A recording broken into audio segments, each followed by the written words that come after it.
अस्सलाम वालेकुम दोस्तों, मैं हूं जुनैद इकबाल और आप देख रहे हैं नए रास्ते। और जनाब, मैं कल या शायद गालिबन आज सुबह सोच रहा था कि ये जो टैलेंट होता है ना, ये किसी ज़मान व मकान का पाबंद नहीं होता। यानी हम देखते हैं दूर उफ्तादा, यानी ऐसी जगहों पर ऐसे ऐसे फनकार और शाहकार पैदा होते हैं कि अकल दंग रह जाती है। काफ़ी अरसा पहले मैंने एक किताब पढ़ी, 100 years of solitude. Nobel prize मिल गया जनाब इस नावल को। और देखते हैं ना कि ऐसी चीज़ों के पीछे तख्लीक़कार कौन होता है, नावल निगार कौन है। तो वो था जनाब एक बहुत बड़ा नाम, गैब्रियल गार्सिया मार्केज़। अब गैब्रियल गार्सिया मार्केज़ इतना बड़ा नाम, जो नोबेल प्राइज लॉरिएट। तो किसी से पूछा कि यार ये भाई साहब कहाँ होते हैं, तो उन्होंने कहा कि ये फ्रांस के एक दूर उफ्तादा, जैसे पिंड है ना, एक ये पेंडू है बेसिकली। वहाँ पिंड में एक छोटा सा ढाबा है। ढाबा बोले तो यानी एक छोटू सा, वो कह लें कि एक रेस्टोरेंट कह लें या जो भी है, बहरहाल कैफे सा है। वहाँ पे बैठा सारा दिन सिगार पीता है और चाय पीता है, और देखें क्या तख्लीक अल्लाह ने उसके जनाब अता कर दी उसको। ऐसा ही अब इतनी लंबा जो मैंने इंट्रो दे दी है, इसका ताल्लुक, इंट्रो का ताल्लुक भी आज हमारी शख्सियत से है कि ये बच्ची जनाब जो आप देख रहे हैं स्क्रीन पर, रिफ़त हनीफ। इस बच्ची से जब मैंने थोड़ी सी गुफ्तगू की तो मुझे इतना अच्छा लगा, इतनी अपनाइयत इनसे मुझे वो मिली कि मुझे नहीं लगा कि आज मेरी पहली मुलाकात है। लोधरा से, डिस्ट्रिक्ट लोधरा से जनाब इनका ताल्लुक है, और नेशनल गोल्ड मेडलिस्ट। अरे वाह! इस छोटी सी उम्र में माशाल्लाह ग्रीन ये जो ब्लेजर मिल जाना, ये बहुत बड़ी कामयाबी है, बहुत बड़ी कामयाबी। जिन लोगों ने ये लिए हुए हैं ना, उनसे पूछें कि इसके पीछे कितनी बड़ी बड़ी जनाब कोशिशें होती हैं, और आपने एक लड़ाई लड़नी होती है, एक जंग होती है, जंगो जदल, सारा कुछ कह लें। हम जनाब इनसे बात करेंगे ताइक्वांडो। फिर देखें ना, वो चीज़ भी ऐसी है कि बड़ा मेरा तो इंटरेस्ट एकदम से दुबाला हो गया। तो मैंने कहा नहीं बीबी, तेरे से आज हमने ठीक ठाक किस्म की बातें करनी है। अस्सलाम वालेकुम रिफत, वालेकुम अस्सलाम। क्या हाल है आपके? ठीक ठाक है? अल्हम्दुलिल्लाह, आप कैसे हैं? तो मैं ठीक हूँ, शुक्र है अल्लाह का। रिफत माशाल्लाह, सबसे पहले तो अपने दर्शकों को, अपने व्यूअर्स को आपने ये बताना है कि ये ताइक्वांडो ये कैसे एकदम से ख्याल आ गया। और मैं सही प्रोनाउंस कर रहा, ताइक्वांडो ही कहते जी, हैं ना जी, इसको? ताइक्वांडो। अब मैं ये ना हो कि मैं उनका तलफ़्फ़ुज़ ही गलत किस्म बोल रहा हूँ ना, ज़ाहिर है आपने किया है। तो ये बताएं कि कैसे ये ज़हन में कैसे आया? सो बेसिकली लोधरा में एक फाउंडेशन है, तरीन एजुकेशन फाउंडेशन। हाँ, हाँ। वहाँ पे जो है उनकी फाउंडेशन में कोई ऑलमोस्ट 200 प्लस स्कूल्स आते हैं। अच्छा। तो वो वहाँ पे ना सिर्फ एजुकेशन को प्रमोट कर रहे हैं, बेसिकली जहांगीर खान तरीन का एक वीएन है, ग्रास रूट प्रोग्राम चलाते हैं वहाँ पे। अच्छा। तो उसमें स्कूल्स में मेरा वो वाहिद स्कूल था, इवन पूरे डिस्ट्रिक्ट लोधरा में या बहावलपुर हमारे करीबी पड़ता है, तो वहाँ पे भी मैंने ऐसा इदारा नहीं देखा। बहुत तो वाह! वहाँ जब मैं स्टडी कर रही थी, तो उस दौरान वहाँ पे गेम्स वगैरह सिखाते थे, करवाते थे। हाँ, तो हाँ। एक दफ़ा ऐसे हुआ कि मैंने सब्जियों से बिजली बनाई बैंगन से। अच्छा, वाह, वाह, तो वाह! वो वीडियो वाह! बड़ी लोधरा के ऑफिशियल पेज पे लगी वायरल और हुई होगी, सोशल हाँ। मीडिया पे वायरल हो गई। तो मुझे एप्रिशिएशन के लिए ऑफिस में बुलाया मैडम अच्छा। ने, हुँ, जो प्रिंसिपल थी जहांगीर खान तीन साहब आए, उन्होंने अप्रिशिएट किया। हुँ, हुँ। तो हमारी क्लास बेसिकली उस टाइम पे अलाउड नहीं थी कि मार्शल आर्ट की क्लास लेने के लिए अच्छा। अब जाएं। मैं क्योंकि एफएससी पार्ट 1 कर रही थी, ठीक। तो बड़ी क्लासेस को अलाउ नहीं था उस टाइम अच्छा। पे। हुँ, तो मैंने कहा ये अच्छा मौका है, मैं अपनी परमिशन ले लेती हूँ उनसे।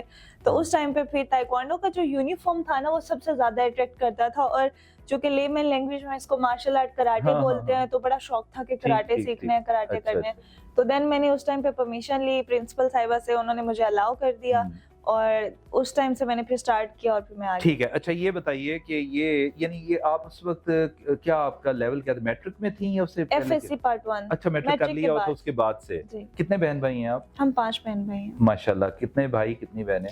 मेरी 2 बड़ी बहनें हैं मुझसे, अच्छा हम जी। 3 बहनें हैं, और जो 2 भाई हैं वो दोनों मुझसे छोटे हैं। अच्छा, ओए होए! एक छोटे और ऊपर से आप हो ताइक्वांडो के, तो आप टुकाई-शुकाई तो कर देती होंगी? नहीं, बिल्कुल नहीं, नहीं, नहीं। सही करें, सही बात करें, झूठ नहीं बोलना देखो।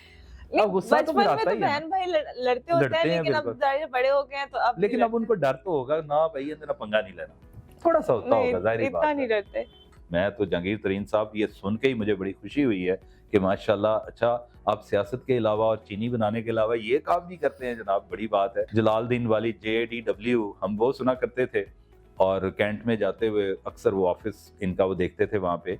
लेकिन फिर जब पॉलिटिक्स में बाकायदा आए हैं, तो एक नई आज जोहत, एक नई डायमेंशन का भी पता चला है कि आप सही किस्म की वो कॉर्पोरेट सोशल रिस्पॉन्सिबिलिटी के ज़िम्न में ये बात आती है, उसी ज़ुमरे में आती है कि ऐसे ऐसे सपूत माशाल्लाह पैदा किए। वो इकबाल का शेर है ना, सितारों से आगे जहां और भी हैं। रिफत, आप मुझे ये बताइए कि अब माशाल्लाह जैसे आप आगे बढ़ रहे हो, तो अभी सैफ गेम्स में होने वाली होंगी इंशाल्लाह आने वाले दिनों में, और उसके बाद फिर आप अल्टीमेट गोल ओलंपिक्स का, मैं तुम्हें ओलंपिक्स में देखना चाहता हूँ, ताकि हम बताएंगे वो देखो जी हमारी वो रिफत जा रही है और वो इस तरह, और आप फ्लैग कैरियर होना बड़ी बात है। तो मेरे तो गूज बम्स अभी से एक बात करते हुए खड़े हो रहे हैं ना। इसकी तैयारियां आप समझती हैं कि हमारे मुल्क में वो तमाम तर फैसिलिटीज मौजूद हैं? देखें अरशद नदीम भी तो इसी खित्ते से गया था ना, और माशाल्लाह कितनी इज्जतें समेट के लाया है अपने मुल्क के लिए। क्या तैयारियां कर रही हैं आप?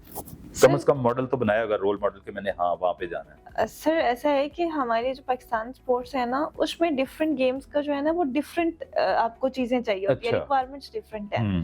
फॉर एग्जाम्पल अगर हम अरशद नदीम की बात करें तो नो डाउट वो हमारे लिए बहुत बड़ा सरमाया है पाकिस्तान के लिए, उन्होंने बहुत नाम बनाया है।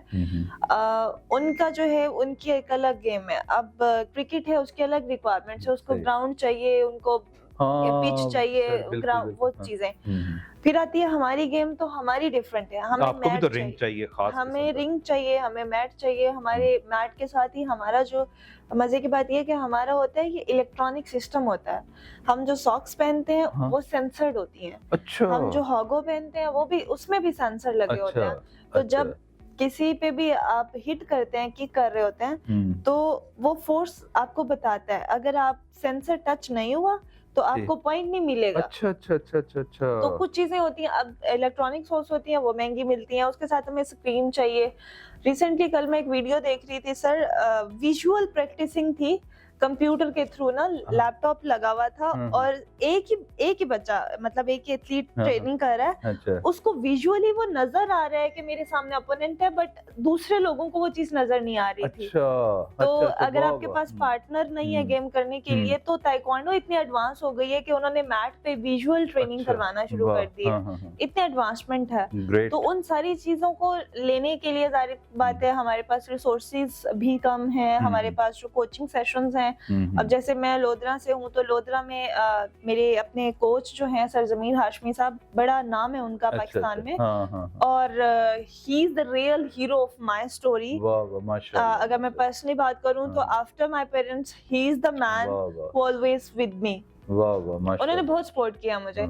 अब उन पूरे लोधा में ताइक्वांडो का एक ही क्लब है और उसमें मैट जो है वो डिस्ट्रिक्ट की तरफ से हमें मिला था, गिफ्ट मिला था। और उसके अलावा हमारे पास इलेक्ट्रॉनिक चीजें नहीं है जिस पे प्रैक्टिस करें। तो जब कभी भी मुझे अच्छी ट्रेनिंग करनी है तो मुझे लाहौर आना पड़ेगा या फिर मुझे इस्लामाबाद जाना पड़ेगा, किसी और सिटी मूव करना पड़ता है। इससे हमारे एक तो अखराजात बढ़ते हैं, दूसरा टाइम कंजप्शन है, फिर बीइंग अ फीमेल आप ट्रैवल करना मुश्किल होता है। तो कुछ ये चीजें हैं जो दरमियान में आके रुकावट पैदा करती हैं। फिर जाहिर है स्टडीज बहावलपुर में चल रही हैं और आपका सारा फैमिली उधर है, फिर आप इधर आते हो ट्रेनिंग करते हो, फिर कुछ चीजें उधर हो जाती है, कुछ इधर हो जाती है, तब दरमियान में इधर आ रहे हो उधर जा रहे हो, वो बैलेंस खराब हो रहा है। यानी बड़े ऑब्स्टिकल्स हैं, ये चीजें आ जाती पेश आते हैं। अच्छा, आपसे अभी गुफ्तगू हो रही थी तो आप बता रही थी, जब हम बात कर रहे थे कि ये जो फाउंडेशन है, ये एक सिस्टम है जहांगीर खान तरीन साहब का, तो उसमें कुछ किसी खातून को भी सिलेक्शन हुई है उसकी, वो क्या थी बताइएगा जरा। शहर बानो नाम है बच्ची का, और आई गेस वो 14 और 15 इयर्स ऑफ एज है। वो जो सिलेक्ट हुई है वो अंडर 19 पाकिस्तान क्रिकेट टीम में सिलेक्ट हुई है। अच्छा माशाल्लाह। तो ये बड़े ऑनर की बात है, वो भी वहीं से ही बड़े ऑनर की बात है। और सर आप को शायद यकीन है, उसके जो फादर है वो उसी स्कूल में जहाँ पे वो पढ़ती है वहाँ सिक्योरिटी गार्ड है। हाय वाह वाह वाह, और क्या बात। क्रिकेट में अंडर 19 सिलेक्ट होना बड़ी बात। अभी बाहर गई हुई है, खेलने गई हुई थी अभी रिसेंटली, मुझे नहीं आइडिया कहाँ पे। तो वहाँ पे जहांगीर खान तरीन के बेटे जो है ना अली खान तरीन, उन्होंने वहाँ पे एक अकेडमी बनाई हुई है अब्दुल्लापुर स्टेडियम। वहाँ पे गर्ल्स की अलग से कोचिंग होती है, उनकी टाइमिंग है प्रॉपर, और बॉयज का अलग से होता है। तो वहाँ अक्सर जो कोचेज आते हैं वो कभी इंग्लैंड के कोचेज आए होते हैं, कभी बाहर के होते हैं। इवन वहाँ पे जो लोधरा में भी बेहतरीन कोचेज जो पीसीबी के कोचेज हैं वो वहाँ पे ट्रेनिंग कराते हैं। जब इतनी अच्छी अपॉर्चुनिटी मिल रही है तो जाहिर है बच्चे तो आगे जाएंगे, टैलेंट तो है। बिल्कुल, बहुत अच्छी बात है। चलें, मैं ये समझता हूँ कि ये माशाल्लाह आपके साथ ना, अब जब भी आपने आया करना है, कोई एक आध सेशन हम लगाया करेंगे। देखें, इसमें बहुत सारे लोगों को तहरीक मिलती है, यूथ को खास तौर पे। और मैं बहसीयत मैं समझता हूँ, मैं शायद बहुत सारे लोग फेमिनिस्ट हैं, मैं हमेशा देखता हूँ कि नहीं, आप लोगों को ज़्यादा प्रमोट करना चाहिए। और इस एक छोटे से स्लोगन से हम इस आज की गुफ्तगू को मतलब इख्तिताम इसका करते हैं कि हम कहते हैं कि तुम माएँ, तुम बहनें, तुम बेटियाँ, कौमों की इज़्ज़त तुमसे है। थैंक यू वेरी मच दोस्तों।